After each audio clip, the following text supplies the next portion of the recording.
ਕਿ ਚੋਣ ਤੇ ਇਹਦਾ ਮਤਲਬ ਇਹ ਸਾਰਾ ਆਪਣਾ ਕੁਲੀਆ ਲੈ ਲਿਆ ਜਾਵੇ ਤਾਂ ਉਸ ਹਿਸਾਬ ਨਾਲ ਵੀ ਇਹ ਤਾਂ ਬਨੂ ਤੋਂ ਬਨੀ ਇਸਮਾਈਲ ਹੀ ਹੋਣਾ ਚਾਹੀਦਾ। ਬਨੀ ਇਸਾਕ ਦਾ ਤਾਂ ਸਿਲਸਿਲਾ ਖਤਮ ਹੋ ਗਿਆ ਹਜ਼ਰਤ। मैं सही हदीस है। अच्छा ਇਹ ਮੁਜੱਦਦੀਨ ਤੇ ਈਮਾਨ ਲਿਆਉਣਾ ਕਿਆ ਜ਼ਰੂਰੀ ਹੈ? नहीं नहीं ये तेन मुसलत करांगा ਉਹਦੇ ਤੇ ਵੀ मान ਲਿਆਣਾ ਜ਼ਰੂਰੀ। ਉੱਥੇ ਵੀ ਇਬਾਸ ਦਾ ਹੀ ਲਫ਼ਜ਼ ਹੈ ਕੁਰਾਨ ਪਾਕ ਦੇ ਵਿੱਚ, ਵਇਜ਼ਤਅਜ਼ਨ ਰੱਬੁਕ ਲਾ ਯਬਅਸਨ ਅਲੈਹਿਮ। ਯਾਨੀ ਇਹਨਾਂ ਦੇ ਉੱਤੇ ਜਦੋਂ ਵੀ ਇਹ ਜ਼ੁਲਮ ਕਰਨਗੇ ਤੇ ਇਹਨਾਂ ਦੇ ਉੱਤੇ ਮੈਂ ਕੋਈ ਨਾ ਕੋਈ ਐਸਾ ਬੰਦਾ ਮਬੂਸ ਕਰਾਂਗਾ ਜਿਹੜਾ ਇਹਨਾਂ ਨੂੰ ਟਿਕਾਣੇ ਲਾ ਦੇਵੇਗਾ। ਯਾਨੀ ਉਹ ਗੱਲ ਕਰ ਰਹੇ ਹੋ?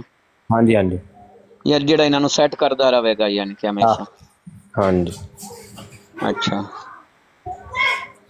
अच्छा यानी तुसा ये कहना चाहते हो मेरे मिसाल कादियानी ये मफहूम लेंदे ने बई बैसत तो मुराद जदों बास दा लफज आ जाए तो जेड़ा इनू मबूस किया जाएगा उस ते ईमान लियाना जरूरी यानी एक किस्म दा पेश करदे ने ते क्योंकि ईसा अलैहिस्सलाम वास्ते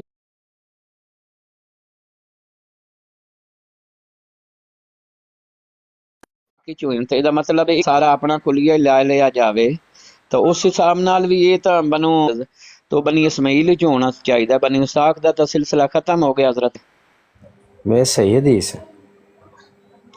अच्छा ये मुजद्दिदीन ते ईमान लियाना क्या जरूरी है? नहीं नहीं ये तेन मुसलत करांगा ਉਹਦੇ ਤੇ ਵੀ मान ਲਿਆਣਾ ਜ਼ਰੂਰੀ। ਉੱਥੇ ਵੀ ਇਬਾਸ ਦਾ ਹੀ ਲਫ਼ਜ਼ ਹੈ ਕੁਰਾਨ ਪਾਕ ਦੇ ਵਿੱਚ, ਵਇਜ਼ਤਅਜ਼ਨ ਰੱਬੁਕ ਲਾ ਯਬਅਸਨ ਅਲੈਹਿਮ। ਯਾਨੀ ਇਹਨਾਂ ਦੇ ਉੱਤੇ ਜਦੋਂ ਵੀ ਇਹ ਜ਼ੁਲਮ ਕਰਨਗੇ ਤੇ ਇਹਨਾਂ ਦੇ ਉੱਤੇ ਮੈਂ ਕੋਈ ਨਾ ਕੋਈ ਐਸਾ ਬੰਦਾ ਮਬੂਸ ਕਰਾਂਗਾ ਜਿਹੜਾ ਇਹਨਾਂ ਨੂੰ ਟਿਕਾਣੇ ਲਾ ਦੇਵੇਗਾ। ਯਾਨੀ ਉਹ ਗੱਲ ਕਰ ਰਹੇ ਹੋ? ਹਾਂਜੀ ਹਾਂਜੀ ਯਾਰ ਜਿਹੜਾ ਇਹਨਾਂ ਨੂੰ ਸੈੱਟ ਕਰਦਾ ਰਹੇਗਾ ਯਾਨੀ ਕਿ ਹਮੇਸ਼ਾ। ਹਾਂਜੀ अच्छा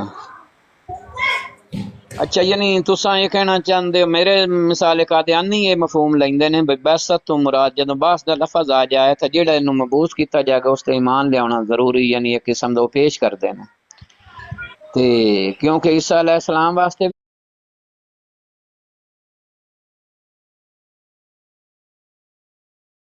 कि चोन ते दा मतलब सारा अपना कुलिया ला लिया जावे तो उस हिसाब नाल भी ये तो बनु तो बनी इस्माइल ही होना चाहिए। बनी इसाक दा तो सिलसिला खत्म हो गया हजरत। मैं सही हदीस है। अच्छा ये मुजद्दिदीन ते ईमान लियाना क्या जरूरी है?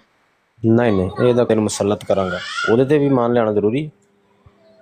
ਉੱਥੇ ਵੀ ਇਬਾਸ ਦਾ ਹੀ ਲਫ਼ਜ਼ ਹੈ ਕੁਰਾਨ ਪਾਕ ਦੇ ਵਿੱਚ, ਵਇਜ਼ਤਅਜ਼ਨ ਰੱਬੁਕ ਲਾ ਯਬਅਸਨ ਅਲੈਹਿਮ।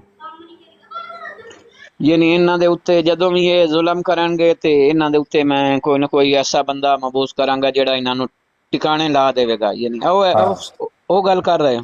ਹਾਂਜੀ ਹਾਂਜੀ ਯਾਰ ਜਿਹੜਾ ਇਹਨਾਂ ਨੂੰ ਸੈੱਟ ਕਰਦਾ ਰਹੇਗਾ ਯਾਨੀ ਕਿ ਹਮੇਸ਼ਾ। ਹਾਂਜੀ अच्छा अच्छा यानी तुसा ये कहना चाहते हो मेरे मिसाल कादियानी ये मफहूम लेंदे ने बई बैसत तो मुराद जदों बास दा लफज आ जाए तो जेड़ा इनू मबूस किया जाएगा उस ते ईमान लियाना जरूरी यानी एक किस्म दा पेश करदे ने ते क्योंकि ईसा अलैहिस्सलाम वास्ते